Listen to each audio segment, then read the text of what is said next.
Ladies and gentlemen, please join me in sharing Theresa's contagious enthusiasm as she presents.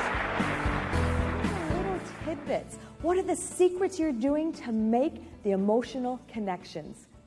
Because when we feel that you've connected with us, when we feel that there's something different about your levels of service, that actually earns a position in our long-term memory. Memories are connected to emotion. And those emotions are influenced by the relationships that we have with you and your team. So those memories, we have to realize if it was a good memory, it was a great experience, we want to repeat it. We want to come back more often. And as consumers, we make most of our buying decisions subconsciously. In fact, we purchase most products based more on emotion than we do logic. Your team has to constantly be thinking of new and innovative ways to make connections with your customers that is different from your competitive set. It can't just be ordinary times. You wouldn't expect your customers to come back year after year and buy the exact same boat with no changes, no upgrades, no improvements. Of course not. So why is it that so often we don't think about upgrading the level of service that we deliver? We can be solely transactional. Good customer service, transactional. You ask for something, I provide it. Transaction complete. But when we're talking about a customer experience, that's now taking the transaction and adding some form of emotional connection. It's connecting with your customers so it's different from where else they're choosing to do business. If it's just not instant and personal and focused on the needs of your customers, they too are onto something else. Or worse yet, someone else.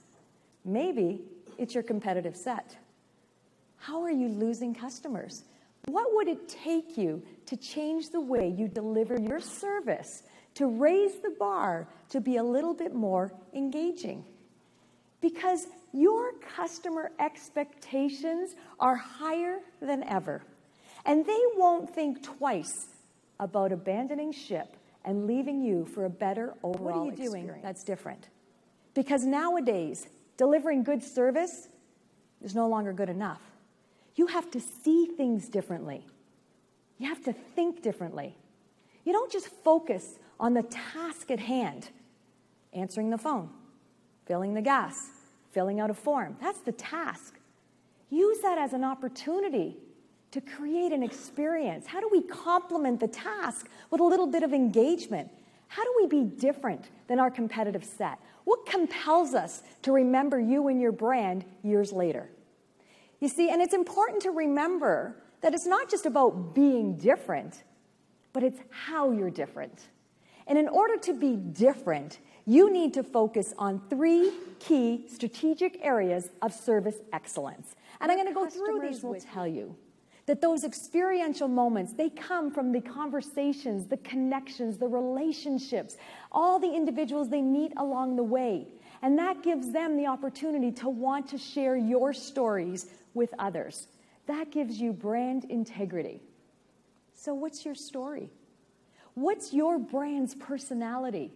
If I were to look you up, can I pick up instantly? If I read the reviews, are you all so focused on your customer's experience that they're compelled to share your story with others?